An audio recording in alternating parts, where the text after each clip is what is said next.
మన VVIT university absolute discipline, absolute education. Surekha గారు, so ఇంత అంటే రాజకీయ జీవితం పక్కన పెడితే ఒక మంచి గొప్ప జీవితాన్ని చూశారు. హస్బెండ్ వైఫ్ కావచ్చు, మీ ఫ్యామిలీ వైఫ్ కావచ్చు. అంటే మమ్మల్ని ఒక అంటే కాలం మమ్మల్ని కలిపిందన్న. ఆయన ఎక్కడున్నాడో నేను ఎక్కడున్నానో ఒక ఎడ్యుకేషనల్ సెంటర్ ద్వారా మేము కలవడము, అది యాదృచ్ఛికమైనా కూడా ఈరోజు ఈ స్టేజ్కి నేను ఒక గుర్తింపు పొంది దేశ విదేశాల్లో కూడా కొండా సురేఖ అనే పేరు నాకు వచ్చింది అంటే బికాస్ ఆఫ్ ఆయన్ని పెళ్లి చేసుకున్నందుకే 100%. ఇప్పుడు ఆంధ్ర వాళ్ళందరూ నన్ను బావా అని పిలుస్తారు. యూనివర్సల్ బావ అందరికీ కూడా వాళ్ళ డైరెక్టర్ బావానే అని పిలుస్తారు.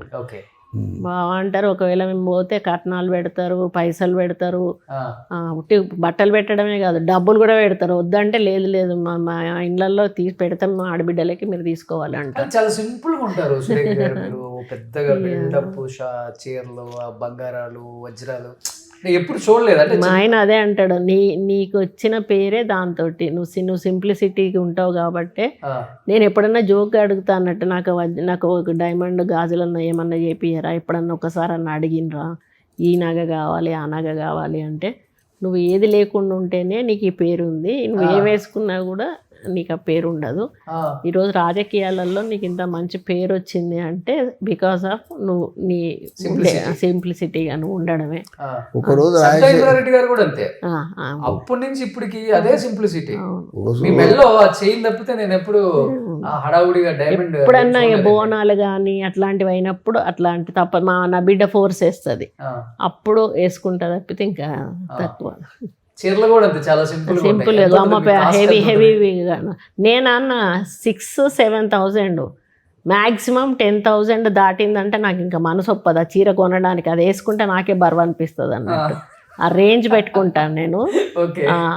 ఇప్పుడు ఇది నచ్చింది అనుకోండి, ఈ శారీ నాకు నచ్చే రేట్లో ఉందనుకోండి, ఇందులో నాకు నచ్చిన కలర్స్ అన్నీ తీసుకుంటా. చాలామంది ఒకటే తీసుకోనుకుంటారు, కానీ ఈ డిజైన్లో నాకు ఎన్ని నచ్చితే అన్ని తీసుకుంటా. అందరు అదే అంటారు, ఎందుకు అట్లా తీసుకుంటావు అంటే నాకు అదొక అలవాటు అన్నట్టు. ఈ డిజైన్లోనే నాకు 10 చీరలు ఉన్నాయనుకోండి, 10లో ఒక 5 కలర్లు నచ్చితే 5 తీసేసుకుంటా నేను. అట్లా తీసుకొని పెట్టుకుంటా అన్నట్టు. కొనను అస్సలు కొనను. చాలా సింపుల్ గా ఉంటారు, చీరలు అంతే ఉంటాయి, జ్యువెలరీ వేసుకోరు, డైమండ్స్ వేసుకోరు, మట్టి గాజులు మంచిగా వేసుకుంటారు నిండుగా.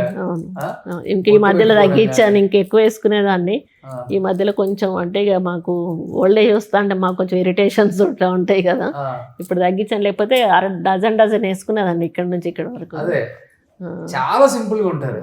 ఆ బొట్టు పెట్టుకోవటం, కుంకుమ పెట్టుకోవటం కానీ, తాలిబొట్టు వేసుకోవటం కానీ చాలా సింపుల్. అంటే అందరూ తాలిబొట్లు కూడా వాళ్ళ హస్బెండ్స్ పెట్టిన అంటే చెడగొట్టి కొత్తగా చేయించుకున్నావా ఎవరినైనా అడగండి, ఎవరు ఒరిజినల్ హస్బెండ్ కట్టిన తాలిబొట్లు ఇప్పుడు ఎవరి దగ్గర ఉండవు. బట్ నేను కానీ నేను అవే ఉంచుకున్నా ఇప్పటి వరకు. గ్రేట్. ఎవరు నమ్మరు, చాలా మంది అదే చూస్తారు కదా. ఇగో ఇవి మురళి గారు కట్టినవి, అవే ఆయన కట్టినవి. ఎన్ని సంవత్సరాలు అయిపోయింది? మాదా 37-38. ఇప్పుడు May 29th ఉంది మ్యారేజ్ డే. మళ్ళీ 87లో 39 కావచ్చు. 39. గ్రేట్ అండి. కొన్ని ప్రిన్సిపల్స్ ఫాలో అవ్వచ్చు చాలా మంది లేడీస్ మిమ్మల్ని చూసి. అవును కాదు, అది చెడగొట్టుకున్నాక అవి వేసుకుంటే అది ఎట్లా పాసిబిలిటీ ఉంటుంది? మనకు భర్త చేతులతో కట్టింది వేసుకుంటేనే దానికి వాల్యూ ఉంటుంది. అట్లాంటప్పుడు మీకు చేయించుకోవాలంటే వేరే చేయించుకోండి, వేరే డెకరేటివ్గా వేరే చేయించుకొని ఫంక్షన్లకు వెళ్ళినప్పుడు అవి వేసుకోండి. బట్ ఇవి చెడగొట్టి అంటే వాళ్ళకి ఏంటంటే ఇది అందులో కలిపి చేయించు, ఎందుకు కలపాలి? మీ ఇష్టం ఉన్న డిజైన్ మీరు చేయించుకోండి, మీ ఒరిజినల్ ఏవైతే ఉన్నాయో అట్లనే పక్కన పెట్టుకోండి. ఇప్పుడు కొంతమంది మా పని వాళ్ళు కూడా హస్బెండ్ చనిపోయాక వీళ్ళు అమ్మేస్తారు పాపం డబ్బుల కోసం. నేను అదే తిడతా, మీరు ఎందుకు అమ్ముతారు? దాచి పెట్టుకోవాలి అవి. ఆయన లేనంత మాత్రాన ఆయన కట్టిన తాళి జ్ఞాపకంగా ఉండాలి కదా అని చెప్పేసి ఎవరు పాటిస్తున్నారు అసలు నిజంగా. గ్రేట్ మురళి గారు, మీరు కూడా మనకి ఇన్ని డబ్బులు వచ్చేసాయి, ఇంత ఆస్తులు వచ్చేసాయి, ఏమంటాడు తెలుసా, కొంచెం స్టైల్ గా మారిపోవాలి ఈ రోజు నేను చెప్పే హస్బెండ్ కూడా కాదు, మీరు కూడా గ్రేట్.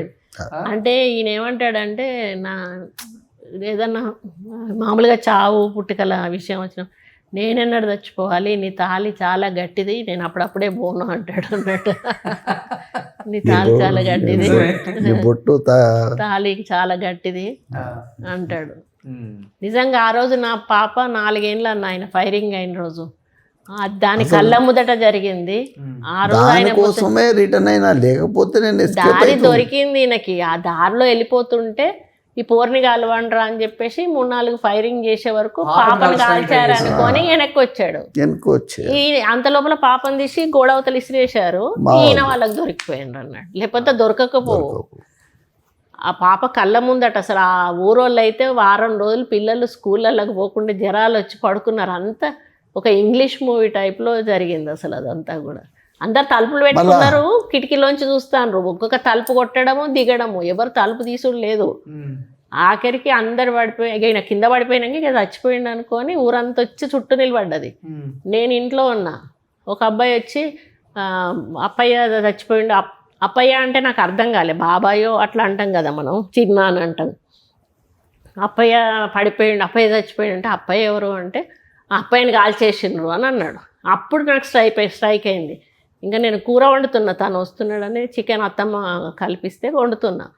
గబుక్కుని దిగేసి ఇంకా నేను ఉరుక్కొచ్చిన. ఆ జనాలు నన్ను పట్టుకొని పోనిస్తలేరు. పోలీసులు రావాలి, నేను చచ్చిపోయిండు, నువ్వు ముట్టుకోవద్దు అంటారు. వాళ్ళందరినీ నెట్టేసుకొని కొట్టి నాకు ఎందుకు డౌట్ వచ్చిందంటే, చనిపోతే ఒక కాలేమో స్ట్రైట్ పెట్టాడన్న, ఈ కాలేమో ఇటు ఫోల్డ్ చేసి పెట్టాడు, ఇది స్ట్రైట్ పెట్టాడు. చనిపోతే ఇది కూడా ఇటు పడిపోవాలి కదా కాలు. నాకు అది చూసినాక డౌట్ వచ్చింది, ఆయన చనిపోలేదు అనేది కన్ఫర్మ్ అయ్యింది. వాళ్ళందరినీ నెట్టుకొని పోయి ఇట్లా పెట్టుకున్నాడు. ఎదురెండ పడుతుంది, కరెక్ట్ 10:30 జనవరి ఎండ ఎట్లా ఉంటుంది అది 10:30 ఆ ప్రాంతంలో. అది మెల్లగా చేయి తీస్తూ ఉంటే నా గొంతుని మెల్లగా కలిసేలేదు. వాళ్ళు పోయినరా అని అన్నాడు. ఇక వాళ్ళు ఎవరో ఏమో నాకు తెలీదు. 1-2 నిమిషాలు నేను ముందు వచ్చినా కష్టమే ఉండవు. వాళ్ళు జస్ట్ వాళ్ళు పోయినరట, నేను వచ్చి ఈయన లేపి బతికే ఉన్నాడు అని అరుస్తున్నా. వాళ్ళు ఉంటే మళ్ళీ వెనక్కి కొట్టేసేటోళ్ళు. లక్ ఏంటంటే ఆ గ్యాప్ అనేది వాళ్ళు ఆపిన గ్యాప్లో వాళ్ళు వెళ్ళిపోయినారు. అప్పుడు ఇక ఎవరు లేరు, దగ్గరకు వస్తే లేరు. ఇంకా నేను ఒక్కదాన్ని ఇట్లా 2 చేతుల కింద చేయేస్తే ఆయన బలం కొంత పెట్టి లేస్తే డ్రైవర్ లేడు. ట్రాక్టర్ ఉండే అక్కడ, ట్రాక్టర్లో వేసి ఇంకా తీసుకొస్తూ ఉంటే ఇంకా బ్లీడింగ్ ఎక్కువైపోతుంది అది ఎత్తేస్తూ ఉంటే. మధ్యలో మంచినీళ్ళు అడిగిండు ఊర్లోనే, అసలు పోయకూడదంట నీళ్ళు పోసాం. ఇక గేట్ వరకు వచ్చే వరకు ఇప్పుడు ఏ ప్రోగ్రామ్కి వచ్చాడో ఆ లేడీస్ ఒక ఫియట్ కార్ తీసుకొని వస్తున్నారు. ఇంకా గేట్ పడింది, రైల్వే గేటు. నేను ఇందులోంచి దుంకి అటు దాటిపోయి వెళ్ళి వాళ్ళని కాలు మొక్కడం స్టార్ట్ చేసిన. మీ బండి ఇవ్వండి, మా ఆయన చచ్చిపోతాడు ఇట్లా అని అంటే, అయ్యో మేడం అట్లా అడగకండి, ఆయనకు వస్తే సార్ ప్రోగ్రామ్కి మేము వస్తాము తీసుకుపోండి అని ఇంట్లో నుంచి అందులోకి షిఫ్ట్ చేసినాము. నా మీద తల పెట్టి ఆయన వెనక సీట్లో కూర్చోబెట్టి ఇంకా ముందట అది పోతుండే ఏమైందంటే హార్న్ స్టక్ అయిపోయింది. వాడు ఏదో చేయబోయి ఆ వైర్ కూడా వేకిండు. ఇంకా హార్న్ లేదు, పోతుంటే హార్న్ అనడానికి లేదు. ఇక ఇంట్లోన్న పిల్లోడే జరగండి అనుకుంటా సండే ఎంజిఎంకి తీసుకుపోయినాం. ఎవరు లేరు డాక్టర్స్. షేవింగ్ ఒకటి చేసిండ్రు, ఎక్స్రేలేనా ఇప్పుడు సీటీలు ఇట్లా లేవు కదా, ఎక్స్రే తీద్దామనేసరికి టైం కరెంట్ పోయింది. కరెంట్ పోతే మళ్ళీ కరెంట్ ఆఫీస్కి పోయి కరెంట్ ఆన్ చేయించి మళ్ళీ తీసినాక లేదు హైదరాబాద్ తీసుకుపోవాలి అని అన్నారు. అక్కడ స్టార్ట్ అయితే ఇక్కడికి వచ్చే వరకు 5:30 అయిందన్న. 5:30 ఊర్లోకి రాకముందు అయితే మొత్తము ఇక్కడికి వచ్చే వరకు 7-7:30 అయింది. గంట మళ్ళీ ట్రాఫిక్లోనే గంటన్నర పట్టింది. గతం ఎవ్వరు కూడా పట్టించుకోరు. ఇంకా అక్కడ హాస్పిటల్కి వెళ్తే లేదు ఇది మెడికల్ లీగల్ కేసు మేము పట్టుకోము అని చెప్పి ఇక ఆఖరికి మళ్ళా వాళ్ళతోటి వీళ్ళతోటి ఫోన్లు చేపించి బెడ్స్ లేవంటారు, లేకపోతే ఎవరు ముట్టుకోరు, ఎవరు ట్రీట్మెంట్ ఇయ్యరు. అప్పటికే కన్నింత వాసిపోయింది తగిలి.